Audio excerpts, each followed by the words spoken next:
I had been noticing and commenting and writing about the global debt bubble since about 1998, when Asia fell apart on a debt bubble. And that was the Asian crisis. And I started noticing the same trends were happening in the West, and Japan was also quite far ahead. So I was getting very worried about the financial system. Then 2008 came along and we blew up the financial system, and the answer was to print money. And then 2012, we almost lost Europe as well, based on the same issue, debt. Over that period, I started looking around for an answer. How can we avoid this? People had looked at gold, but that was only part of an answer. How do you actually build a financial system? So I started thinking about, could I create the world's safest bank? One that held treasuries directly with the Federal Reserve, let's say, or whatever it may be.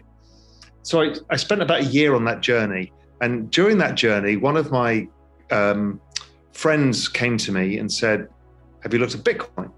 So that was 2013, early 2013.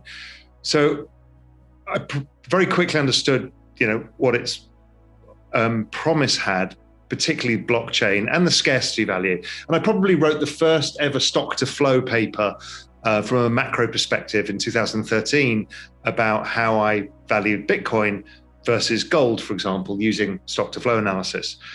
And I first started investing it back in 2013. And so I'd followed the journey of crypto and, I learned about some of the other protocols and started getting interested in the whole space. And by about 2015, I'd started realizing that everything in the world was going to get tokenized in the end, and that this was going to be a predominant business model.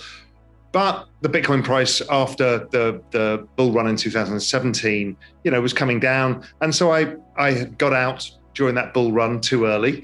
The forking wars had freaked me out a bit. So I got out, but I'd made a lot of money in it, or made some good returns in it. And then I was following the space briefly. But my hypothesis was that when the next recession comes, we're going to have to test all of this all over again. The financial system, debt, central bank printing, all of it. And so I was waiting for that. And my work and analysis suggested it was coming in 2020, and had started in 2019. So I was then starting to get much more focused on crypto. There was a lot of other macro things going on. The pandemic hit, which obviously accelerated the process and now made it the biggest economic event of all of our lifetimes. So the answer was going to be, if my hypothesis was right, the biggest monetary experiment in all recorded history. That had to be the offset to this.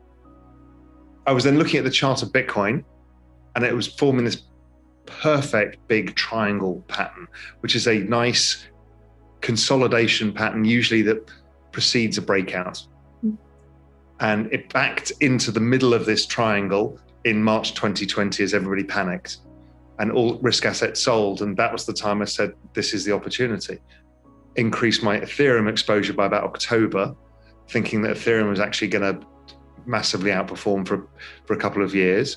So increased my Ethereum exposure and then added a basket of other tokens, and then took some macro bets in the future of where this is all going, which I think is communities, social tokens, that kind of use of NFTs outside of just artwork, but attaching assets to the blockchain and also the metaverse. So that's where I am now. And so I'm now mainly, I think about 55% Ethereum, 25% Bitcoin, and the rest spread amongst a bunch of different tokens. Bitcoin has these two attributes. One is the store of value.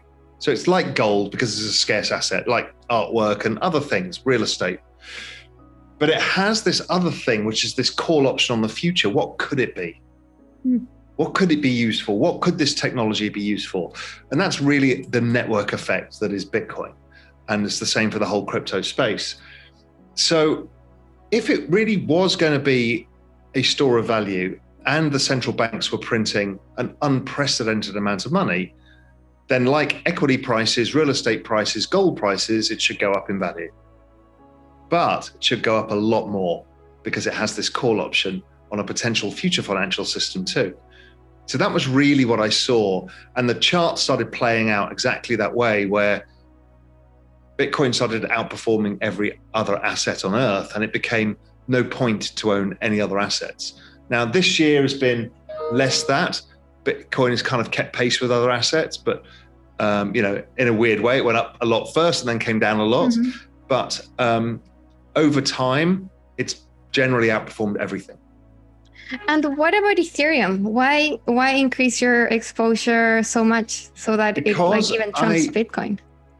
In October, I started seeing the chart of Ethereum versus Bitcoin and looked like it was going to start outperforming, just a chart pattern and a hunch. And then I started digging into, okay, how do you value Bitcoin and Ethereum? So we've had the stock to flow model, but really what it was to me was also a network. And you use something called Metcalfe's law to value a network, which is basically a network has value proportionate to the number of people on the network and the number of interconnections they have with each other. I need to find out how you price Ethereum, because I have a feeling it's exactly the same as Bitcoin. And what was interesting is I used the same mechanism and it's priced exactly the same way.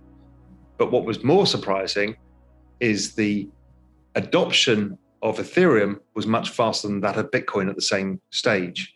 So I'm like, wow. And then you start realizing the number of things being built on it, the applications, the number of developers involved, and the speed of the increase of the number of users. So there's a lot of interconnections plus a lot of users. That was going to become very valuable. So then add a chart onto that again. Chart of Ethereum looked like it was going to break out, and that gave me everything I needed. And how are those charts looking now? Well, they continue to show that, even Ethereum has been having more volume in certain days than Bitcoin has. The wallet address growth is faster than Bitcoin. In every way, it's outperforming Bitcoin, except in market cap. My target still remains between 200 and 400,000. For in what time? Probably I think the cycle extends somewhat. So I'll give it the next 12 months. And for ETH? At a minimum 20,000. And would that mean the flippening would happen? No, not quite. Later. Yeah, not quite. I don't think the flippening happens this time around. I think it happens maybe over time. So let's see, but it could do.